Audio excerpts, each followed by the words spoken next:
Hey, what's going on? JD here. This is the Daily JD.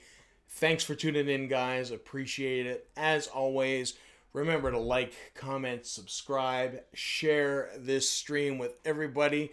I can see the comment did pop up in there. Hopefully, comments are working. We'll see as the stream populates how well this goes. One of the things I will talk about off the hop is that it appears that YouTube's comment section is broken. So, hey, good to see you, Steve. Thanks for tuning in. So, YouTube's comments are currently broken. I don't know if you've jumped on your dashboards or seen that. It's not populating with comments. Not sure what's 100% going on. It may be something associated, I don't know, with the new dashboard. It might not be, but essentially the comments are not working the way they should be. I was checking it out on Twitter. I was wondering how the stream would work because obviously the chat is related to the comment system, but it seems to be working because Steve's able to tell me hello and hello back. So thanks for tuning in. So hopefully, we'll have a good conversation going. Remember, we are a demonetized stream, so you can always support us over on our Patreon page. Appreciate all the guys that support us there. You can check out the links of our Patreon supporters below. Mr. Matt Mort, Nick Samurai Fingers, and of course, we've got Reviewy McReview Face. Thank you guys for the support on Patreon. I deeply, deeply appreciate it. Thank you so much. Also, remember that I tweet out every day that I'm going live, so you can catch me at my Twitter, at Pain Inc. You can shoot stuff there. That was sort of my backup plan if the comments weren't working, but they are in fact working, so that is good. But any other time during the day, you can tweet at me, all that kind of stuff. More than happy to answer your questions, all that kind of good stuff, or what you want me to talk about during the day, or what you want me to bring up during these conversations. All that kind of stuff. Move to Game Stream Chat. It's not showing up in the YouTube main channel chat, that is. That's interesting. So I was wondering about that.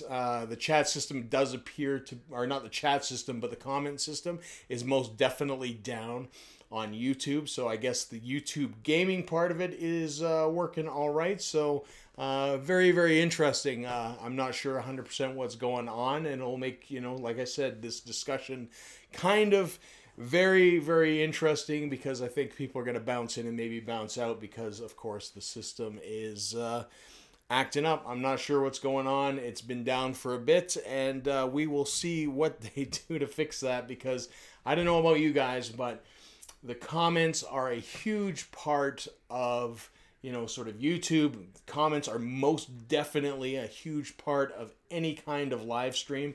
The fact that you get a conversation going is what makes, to me, the live streams much better. It's sort of that interaction that you have with your audience that makes them good.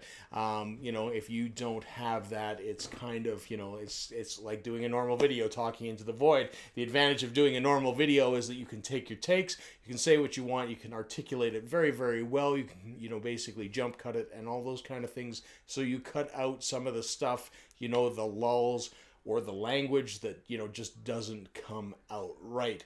So, anyways, today is none other than Tuesday, and Tuesday, as is tradition, is Ask Me Anything. So feel free to ask me anything that you want in the chat.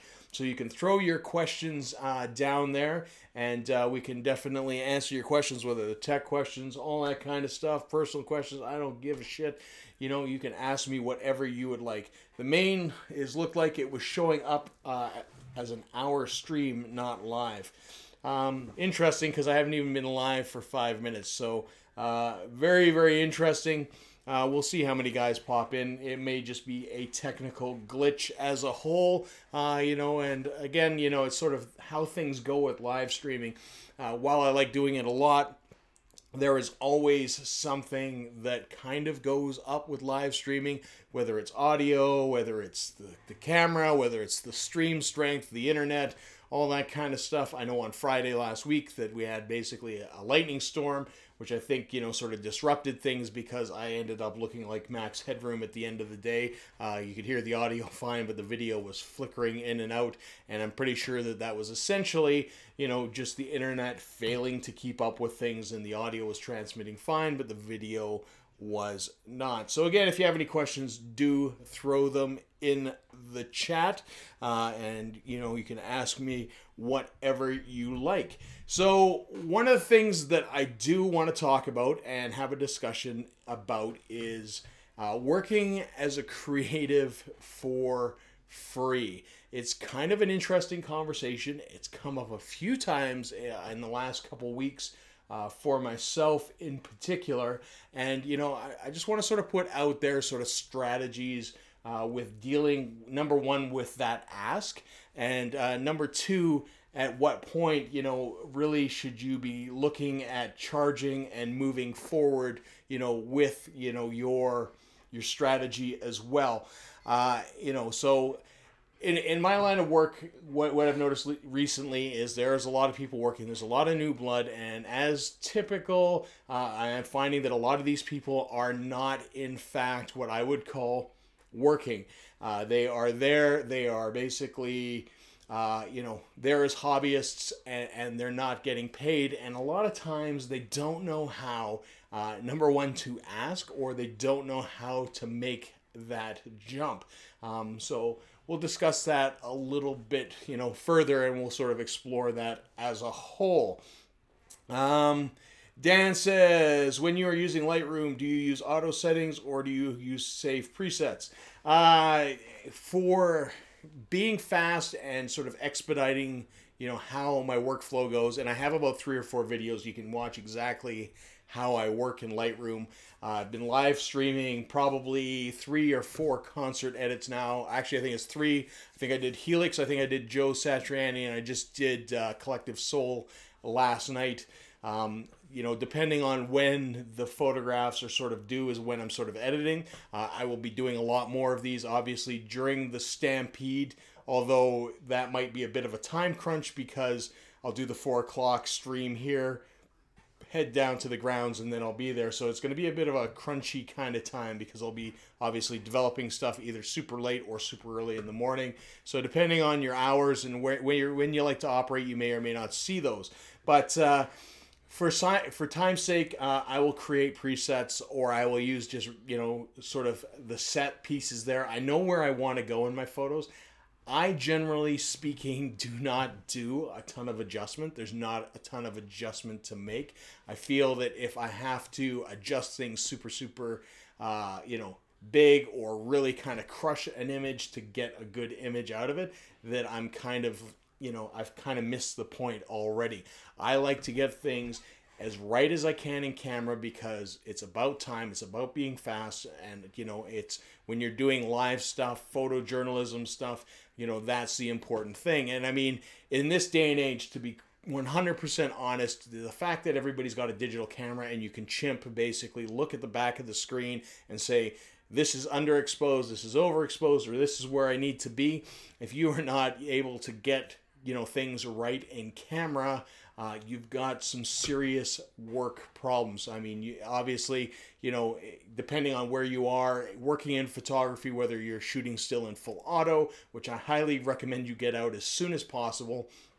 I use something like aperture priority or shutter priority and start understanding things like ISO, aperture, and basically shutter speed, the exposure triangle, and getting, to develop knowledge in there is probably the best thing that you can do early on for yourself. So at least moving out of one, because then, the camera still does help you, but you will get to understand what those things do a little bit faster.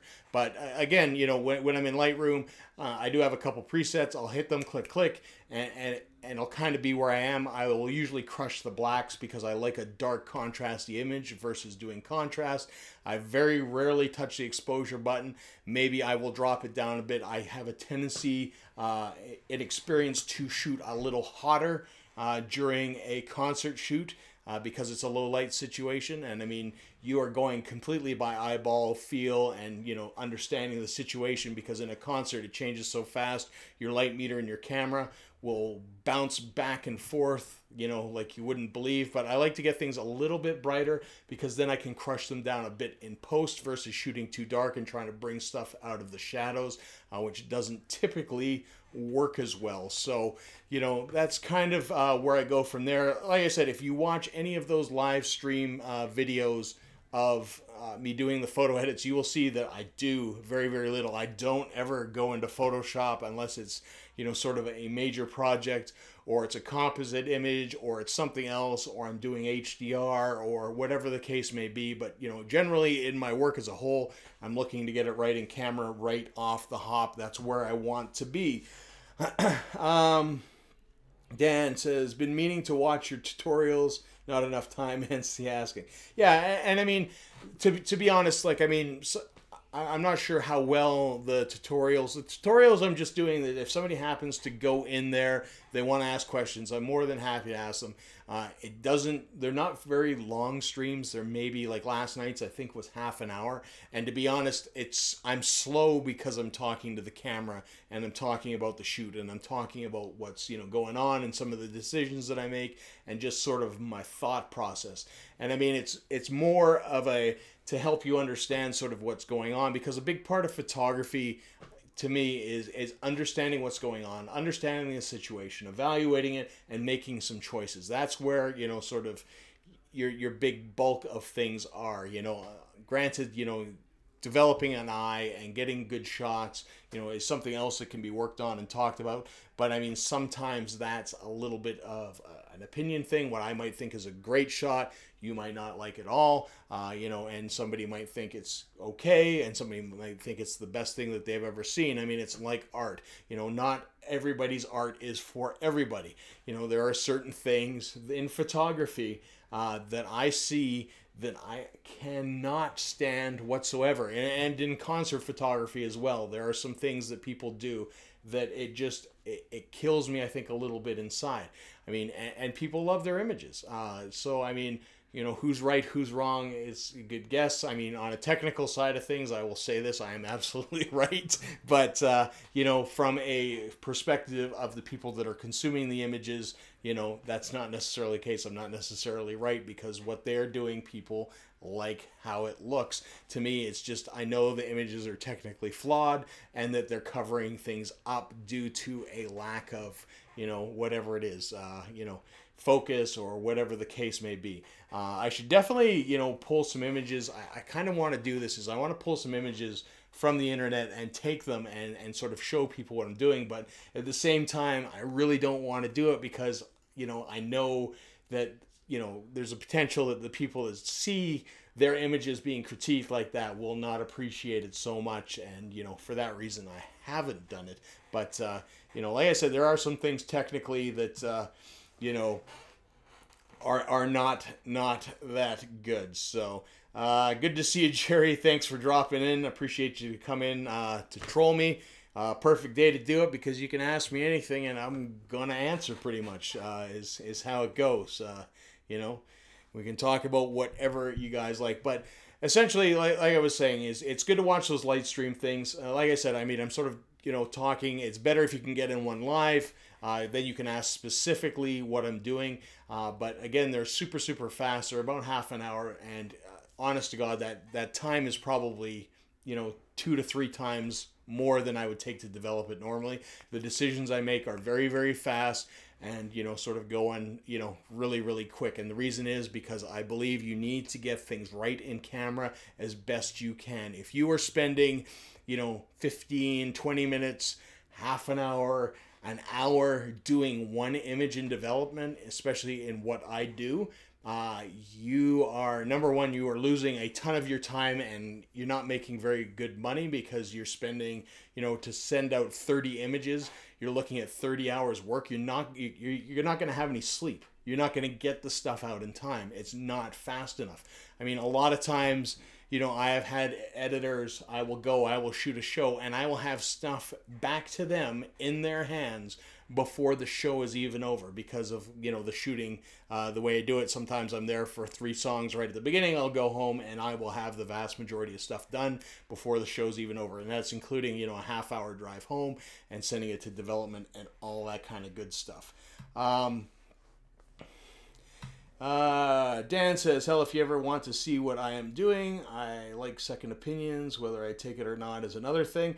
And that's entirely it. I am more than happy to do sort of online reviews, rapid reviews, all that kind of stuff. You know, basically, I would do them on YouTube. I've done them for bands in the past where I go. You can see them, some rapid fire critique videos. I've done them for The Path Less Traveled, Raised by Wolves, some bands that basically came to me and asked me to critique their website, talk about some of their social media stuff, and take a look at their imagery. And that's exactly what I did. And I mean, I'm very straightforward and blunt about it. And, you know, in all honesty, a lot of these guys, the great thing is they took my advice and they've had some good success beyond that. I mean, they've implemented a lot of the strategies that I've talked to them about, changed a lot of the imagery and their looks, and, you know, it's done really, really well for them. They present a lot different than they did prior to coming to me for that. So very, very interesting. Shout out to Booze Reviews for letting me know about the Growler Bar. Yeah, that was interesting. I went there on Saturday. I didn't pick anything up. I was just coming back from the south. Dropped in there briefly. Really, really quiet. Nice, clean-looking place. My only complaint about that place, the prices seem really, really good. My only complaint would be the fact that there was nowhere to kind of sit and drink other than tastings, or the reserve section for tastings. It would be nice if you could just sit there, grab a beer, grab some, you know, stuff, and just have a beer with your buddies. That would be the nice thing, but, you know, obviously not the case there yet. I mean, I don't know if that's in their development strategy or all that kind of thing. That's what I feel that place is missing, especially with that space. They've got all the fridges on the side, and then they've got the thing is they've got a big space. They should be able to do that fairly easy. But they've only been open a couple weeks, so I am sure that, you know, they've got things in the work. They're just, you know, sort of ironing out the bugs in the system thus far. Bullshit Corner says you should do tutorials on achieving depth of field in pictures or something like that people lack. Yeah, I mean, I can definitely do those kind of things. You know. To me, I guess my problem is that sometimes I feel that what I'm explaining is very much over-explained on the internet already. I feel that there's some people that do some great tutorial videos out there and explain these things really, really well. You know, and I wouldn't be adding sort of anything to it. I mean, photography is really kind of straightforward. Once you understand sort of the exposure triangle and how that works, you know, it gets really simple to sort of do these things, you know, how to get nice bokehs, you know, how to get that, you know, sort of creamy background, you know, sort of blur things out. Fairly straightforward. I can definitely do those kind of things. You know, again, you know, it's not the most technical stuff in the world, but I do understand that, you know, everybody's at sort of different stages. I know Jared Pullen has a great series that he sort of put out, you know, that explains a lot of that stuff, and I always kind of point people towards him because he has not his new stuff. Don't watch his new stuff. His old stuff is really, really good for educational sort of purposes, and I like how he approaches things because it's a very real world kind of attack on things. I feel that he's become too much YouTube-y at this point. So if you watch some of his old stuff, but I can definitely look into that as well. Hey, good to see you, Josh. Thanks for dropping in the stream. Bullshit Corner says, I agree, it should be set up for a casual drink. Yeah, that's my only complaint with the place. The prices seemed really, really good. Josh says, loved the live stream last night. Thanks, man. It was, like I said, it's quick, impromptu. I didn't expect anybody to kind of watch it, and I realize that that's going to happen with these streams because I have a deadline. I have to get it done. I can't really kind of put it off to a better time where more people would watch. So streaming at 11:30 at night is probably not the most optimal for getting viewers, although I think I had 2 or 3 people in there, which is fine. So very, very interesting. So yeah, back on to, sort of working for free and all that kind of stuff. So like I said, there are definitely guys out there that are sort of working for free, feeling that they're going to get their foot in the door. And what happens is you sort of get caught in this sort of perpetual, I'm going to call it freeness. And I experience it all the time with concert photographers. They are so desperate to get in there, to get in the photo pit and take photographs, that they have absolutely no game plan whatsoever. I was talking with one photographer that was shooting last night, and basically, we're talking about I asked them where they worked and all that kind of stuff, because I like to talk with everybody in the pit. For one reason, I just like to know who I'm working beside, all that kind of stuff. Number two, I want to see their work for a couple reasons. Is one, that I'm competitive and I want to make sure that my work is up to snuff, that people aren't just totally blowing me out of the water, and that my imagery is suffering in some way or form, which is typically not the case. And to be honest, I always kind of want to be first, and the best, are kind of two things that I shoot for. I want to be the first person to print. I want to be the best photograph there is. And the reason for that is essentially when you get out first, people will see it first. As long as you hit the bar of a good image, people will see that first, and they will share that and all that kind of stuff, making anything that comes after it a little harder to sort of gain that momentum. Although, if you totally crush it with an image, you can trump all that kind of stuff. But in the conversation that I had last night, I mean, essentially, they had no plan on, sort of how to do things. They were shooting for free. They've been shooting for free for 2 years. 2 years they've been shooting for free, and it's just kind of, interesting. And an interesting comparison, somebody else that was working there as a photographer, who I know who had started out a while ago, that I had met, at a couple different shows, was doing well and was charging and, starting, to put forward his rate and all that kind of stuff, and realized he couldn't go on the path that he was going without charging and sort of being in this sort of perpetual do it for free or do it, super cheap or all that kind of stuff, and realizing that, sort of the gear and equipment is very expensive, and that in order to do a proper job, that you have to basically do stuff, and that things break down, and, that you obviously have expenses, and it takes a whole bunch of time. So, it's definitely, an interesting, sort of development. And I mean, the other part of it is that I always say to people, and especially to new people that are coming in, and I've been saying to people, I am slowly moving out of concert photography ever so slowly, because the amount of people that are coming in with DSLRs and shooting for free and doing all sorts of weird stuff and undercutting people and all that kind of stuff is killing it for anybody that's been around for a while. If I put in a proposal to do something and look to get paid, and somebody says I'll do that for free, a lot of people will take that chance. But at the end of the day, it's do you want to take that chance for the business? I know there's people that have taken chances and come back to me later saying that was a disaster, and that makes me feel a little bit better inside when they've kind of said, oh well, I can do this for free or get it super cheap, and then it doesn't quite work out the same way because they're used to a certain caliber, they're used to a certain delivery time, they're used to a lot of things that you do as a professional that a lot of other people don't understand quite yet. So I mean, it's always kind of interesting to see how those things evolve, and it's interesting as well, even just the contacts and stuff like that, how people come about getting images or hiring you and all that kind of stuff.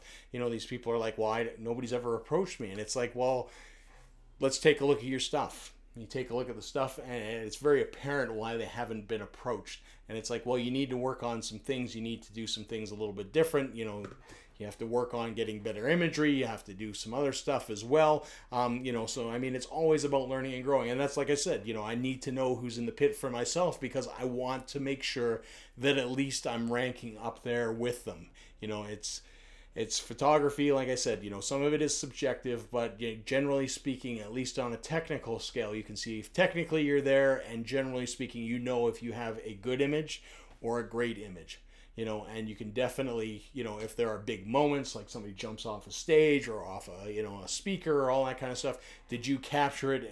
Were you the only person that captured it, or did everybody capture it? And if everybody captured it, how good was everybody's photograph? And I mean, you want to see where you sort of rank in those things. Hey, good to see you, Nick. Thanks for tuning in. Yeah, if you ain't first, you last. It's definitely kind of it rings some truth for photography. Maybe Ricky Bobby did say it best. I'm not 100% sure. Uh, Dan says, I know you mentioned about me doing video work for Beakerhead, and I did make mention of how exposure can help out with gigs like this, help build your portfolio. I charge for my photos, my videos. I need a bit more, so that's why I'm working comfortably in a public area. That's why I need a bit more work, so that's why I'm comfortable. Okay, so with the Beakerhead thing, this is my opinion, and I'm not saying this. I'm not going to say anything to definitely offend you, Dan, but I am going to, kind of lay it out straight. And this is what I honestly believe.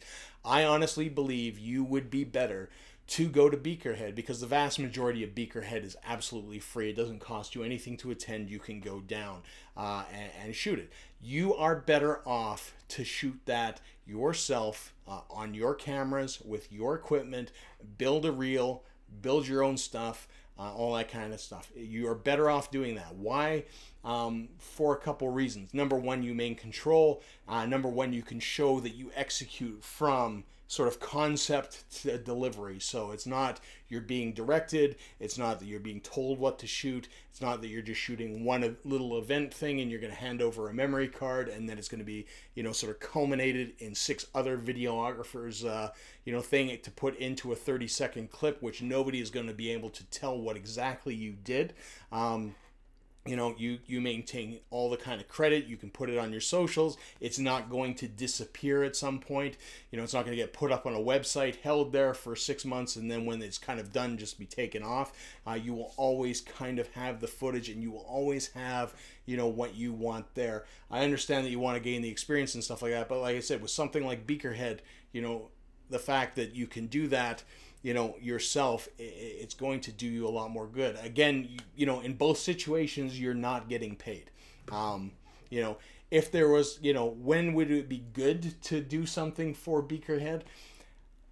This is sort of my thoughts on that. Number one, if this was the first year of Beakerhead, maybe, getting in there first and getting in there early and doing some pro bono stuff to help them out, like little things here and there, to sort of get your foot in the door in hopes to get, sort of a contract later on. That might be a way to do it, although that's still not necessarily the best approach in my opinion. But you can definitely get in there if you were looking to maybe work at the camera store, because the camera store is definitely sponsoring the event, and that's one of the things again I feel that is a little bit misleading in my opinion in this thing, is the camera store has picked up all these people. I think at the end of the day, and I could be wrong, but just speculating, that the camera store will kind of get the notoriety from that. Their logo will be splashed in the video probably somewhere. They definitely have their logo sort of splashed about already, and again, there will be a project lead in that. Unless you are leading the whole thing, unless you control absolutely everything, you have no control if they will even put your name in the video or make mention of you whatsoever. The other thing is because Beakerhead is several years in, I don't think that's going to happen. A good example from my own experience would be Sled Island. There is absolutely no way that I would work, or not say work, there's absolutely no way that I would volunteer for Sled Island. Because basically what Sled Island does is they get a bunch of volunteers, they send them out, they shoot all these shows, and they bring all the images back, and that's what they get. I mean, these are people looking to sort of build their portfolios, which, okay, fine, but essentially through doing that, what is never going to happen is Sled Island is never going to hire a soul. They are never going to pay anybody for anything. And that's a problem. That's a problem for photographers. That's problems for videographers. That's problems for anybody that is looking, to run this kind of business. It's going to be a problem because basically you're dropping the bottom right out, and especially, they're just going to cycle through people because people kind of, no offense to anybody, but again, people fall for this kind of thing all the time. And, you know, at the end of the day, you know, what do you expect? If you're giving your stuff away for free and you continually give it away for free, it's going to still be free. The best price is free for these companies, not paying for something. And it's an unfortunate kind of, you know, thing that keeps on biting itself, you know, repeatedly throughout the thing. So again, Beakerhead, you know, several years in, also, you know, of note, getting several millions of dollars from the government to do stuff, you know, but yet at the end of the day, they can't afford to pay videographers to cover that. You know, the camera store, being a title sponsor, maybe said, hey, give us, we'll come in, we'll be sponsors, we'll get your video together, and then basically they reach out to their community of people and then grab people. Again, you know, I'm not terribly a big fan of that, you know, not a big fan of the camera store actually doing that, because in a sense they're competing, you know, with people when they are businesses, supplies, professionals and amateurs with cameras, you know, and they're kind of, you know, it's like eating your own kind of thing. So that's kind of my 2 cents on that. And again, you know, sort of no offense, you know, meant. And then the other part of it is, and I'll just kind of speak to this, and then I'll get to the comments, is if you are approached for, you know, sort of free work and the exposure ticket that, you know, you're going to get exposure from this, my best advice is to have a conversation about what exactly that exposure is. You know, much like a business, if a business goes out and they're going to buy advertising and they want ad rates and they go to a magazine will tell them how much. They will tell you how much their circulation is. They will tell you all those kind of things. Even in YouTube, if you take a look, how many subscribers you have, how many views you get per video, how much time they spend on that. It's all vital information when you are trying to sell something. So in a sense, they should be selling you on that exposure. You know, how many people are you going to get me in front? You know, oh, we'll put you on our YouTube channel. Well, if you go to Beakerhead's YouTube channel, they have less subscribers than I think you do in yourself, Dan. So really, who's benefiting from that relationship? Are you benefiting or are they benefiting? You know, is Booze Reviews, you know, with your Twitter following, are they benefiting or are you benefiting? Ultimately, at the end of the day, and the other thing that you have to remember is, and this is coming from experience as well, and taking hundreds of thousands of photographs and all that kind of stuff, generally speaking, nobody cares who did it. People only care when they're looking for that person. That's the only time, and unless they know who to talk to, you know, it's going to be sort of moot, you know. And it's an interesting thing, but you know, like I said, you've got to gauge what that exposure is. Like, I mean, if you're going to get on national television and they're going to splash your business name and channel and all that kind of stuff, you know, and it's going to be played for weeks on end, and it's going to be put on Shaw TV and all that kind of stuff, and you're going to be given full credit, then maybe. But if that discussion hasn't happened, to me, you know, it's kind of like, it's too gray. There's no benefit. I'm not saying that you can't work for free and you can't make arrangements to work for free, and I'll talk to that point in a bit after I get to these comments. Nick says one can die from exposure. Absolutely. I mean, I'm pretty sure if I said yes to every time I was approached to work for free, I would be a very busy man, and I would be probably a lot skinnier, which is maybe a good thing, but at the end of the day, probably not. Nick says, yeah, screw those organizers that make hundreds of thousands of dollars or even take millions off the backs of volunteers and then take advantage of creatives. Yeah, I mean, I'm very much there as well. It's, you know, I don't understand why things happen like that. I mean, when, you know, if I go back to organizing Calgary Digital Expo, you know, I mean, I had nothing, all that kind of stuff, but I still planned on paying people at the end of the day. I always want to pay people. As a creative, I always feel, even when I can't really afford it, that I need to pay people something, at least something.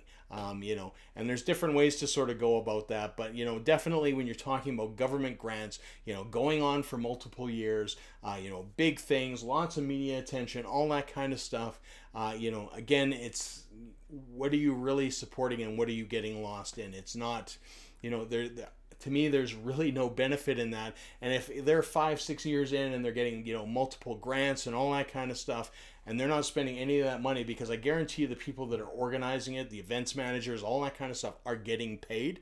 You know, it's kind of a slap in the face to say, hey, can you do this for free? So, Dan says you could do both, maybe. Haven't seen the contract yet, so I could shoot video with my own camera and the camera store as well as in a few days. And I mean, that's a possibility, but again, you know, like I said, I mean, one of the one of the best commodities that we have as anything creative is our time. You know, the time that we spend, you know, sort of doing things, you know, that's non-refundable in your life. When your time is gone, it's gone. There's no, you know, I spent an hour doing this and it was a waste of my time. Can I get that back? You don't get that back. You know, if it was an access thing, I would maybe say, okay, fine. You know, like if you weren't able to get access, or, you know, maybe you were in a situation where tickets are exponentially unavailable, you know, it's $500 to go to Beakerhead, then, you know, maybe to get in the door and get that stuff, knowing that you would get good footage, okay, fine. Sometimes you can back end stuff with stock footage if you know what you're doing, but you know, ultimately at the end of the day, you know, something that's niche like Beakerhead, you know, the only thing that's going to be valuable is the footage is to them.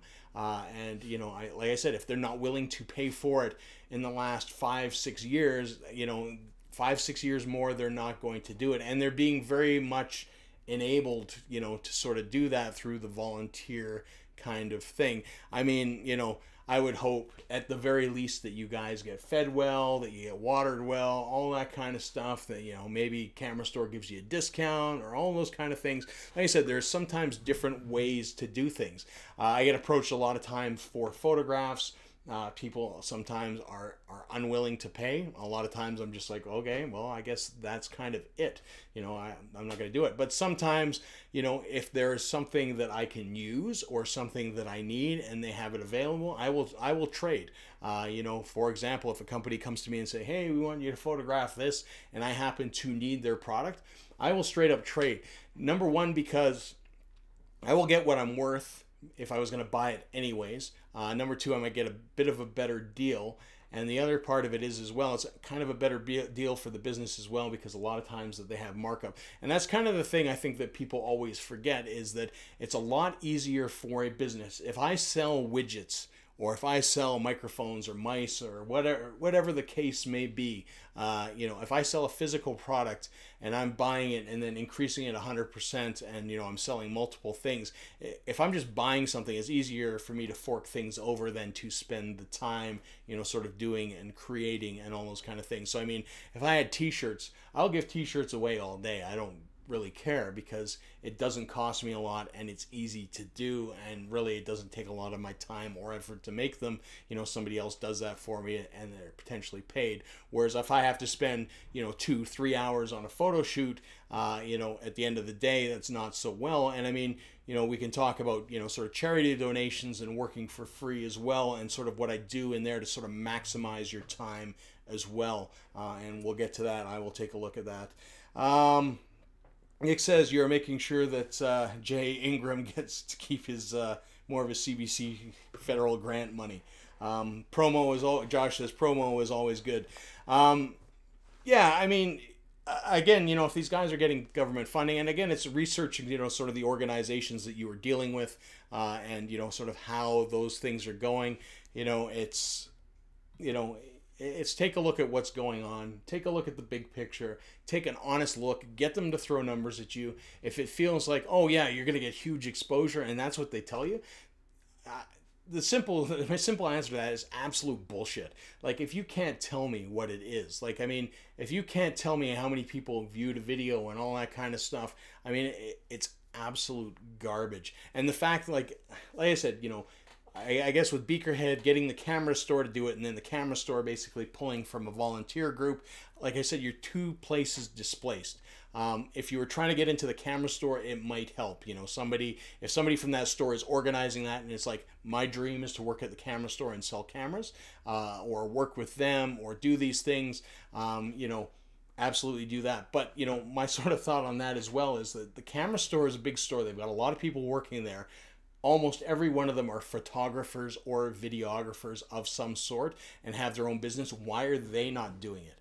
It's because they're unwilling to pay, and the camera store is not, like, they're not going to give them any kind of credit for that. That's where it is. And the problem being a step remove is there will be a key person from the camera store that talks to Beakerhead. And that's person in the position of advantage that if Beakerhead were to all of a sudden miraculously say at some point that we're going to get paid to do these things, that person would be the key point and probably be the person that picked up the contract.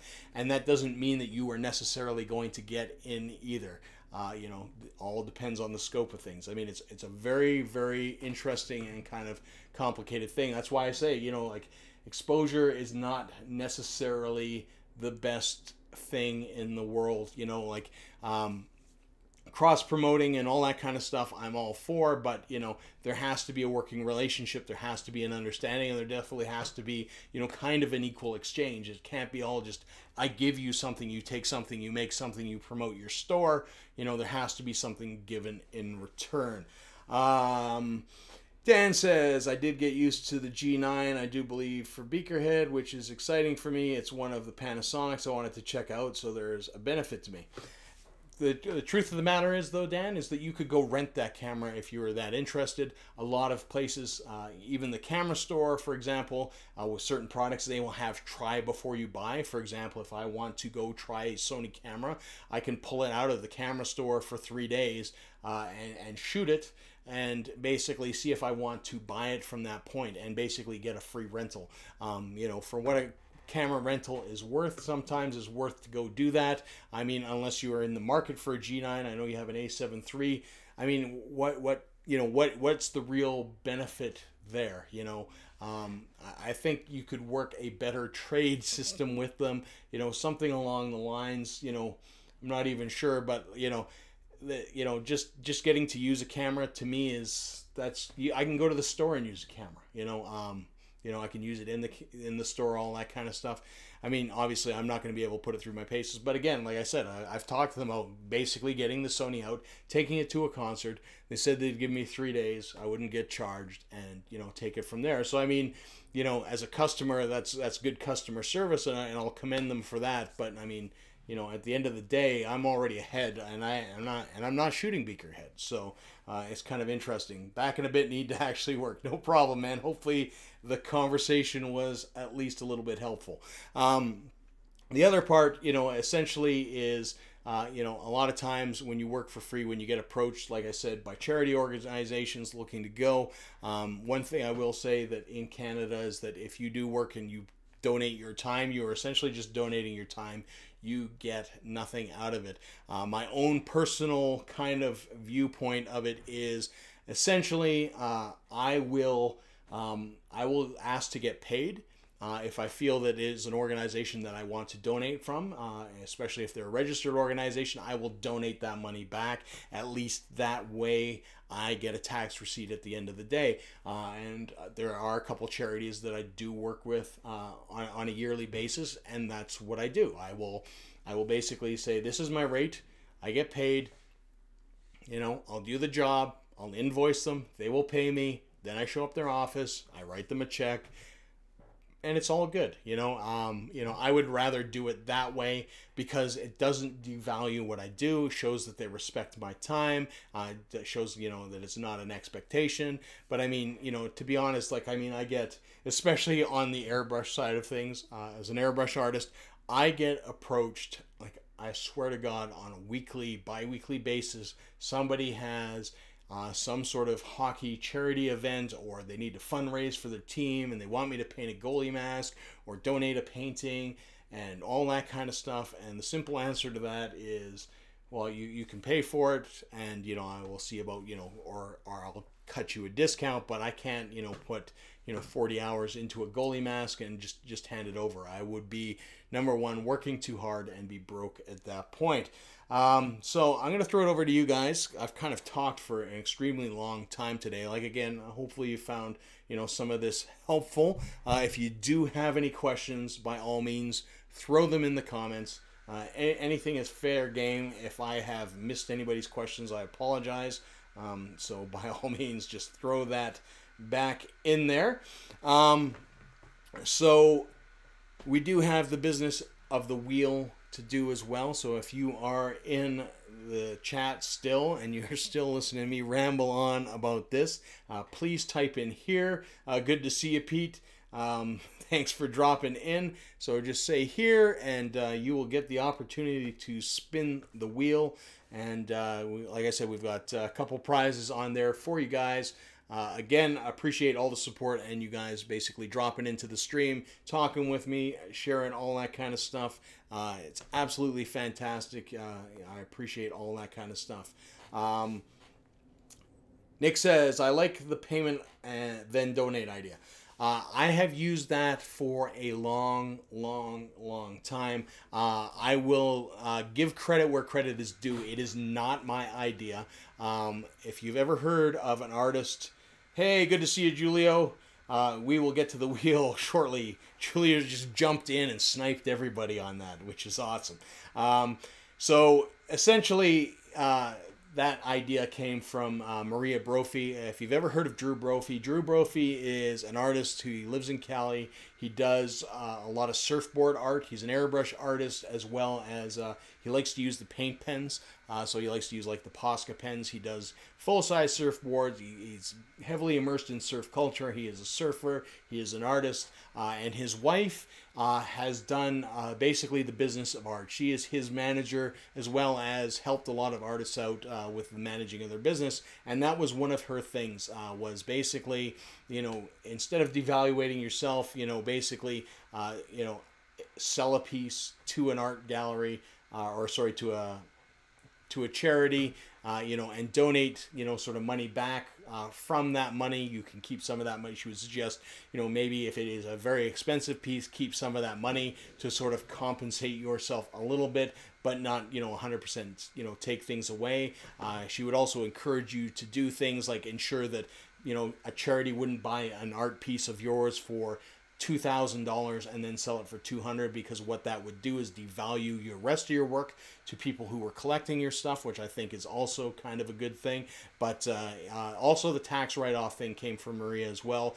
That way, you know, if I go and paint something, you know, and I use $5 worth of paint, I have a $5 tax write-off according to Canadian tax laws. If I get paid for that and then I donate all the money back, you know, I have a $2,000 write-off, and which is much more beneficial for me. And then we're in the same place that we are in the beginning anyways. So I think it's a fantastic idea. And if you are kind of doing that stuff, by all means, you know, do that. It all makes sense what you're saying, though, man. Thanks. Thanks for sharing your knowledge today. Good talk. Thank you, Melanie. Thanks for dropping in. Peter, hey, I did first. Nice. All right. Oh, no. Oh, it is. Peter is here first. I am sorry, Julio. I was absolutely wrong. Peter is the first one to say here. Thanks for catching that, Peter. Every once in a while, the chat goes a little bit faster than essentially I go, so I guess it will be Peter spinning the wheel. Again, I just want to remind you, we've got some new faces in here. Remember to like the video, comment, subscribe, hit that bell button. We are on live every Monday to Friday, 4 p.m. Mountain Standard Time. Come back, join the conversation. And, you know, we got a bunch of things that we always talk about, you know, always trying to be as positive as we can and, you know, sort of move forward as a collective and, you know, sort of enrich each other with each other's knowledge and all that kind of stuff. And we have some great knowledgeable people in the chat as well that always, you know, contribute greatly to those conversations. So that being said, best of luck, Pete. We're going to bring up the wheel, and the wheel, as always, is brought to us by The Path Less Traveled. Their new album Legacy is in Spotify and iTunes. You can stream it there. If you don't happen to win it off the wheel, you can listen to it on those streaming networks, or you can buy it off iTunes as well. And as well, we've got that little blue slither. That is a commission piece from Reviewy McReviewface. He's one of our Patreon supporters. His channel is listed down below with our other Patreon supporters, Mr. Nick Samurai Fingers, as well as Mr. Matt Mort. So best of luck, Peter. We're going to spin that wheel, see if you are the big winner today. Oh, very close, Pete. Sorry, again, not today. It's getting closer for you, though, man. I know you've been, like, spin it a few times and you haven't kind of won anything yet, but it's coming. Keep on coming back. Keep on trying. Again, if there's anything that anybody wants to contribute to the wheel, by all means, contact me. We can throw your stuff up there. But again, thank you so much, guys, for tuning in. Remember to like, comment, subscribe, all that kind of good stuff. Thank you so much. This has been a very long talk compared to my normal streams. Thank you again for all the support. And until next time, see ya.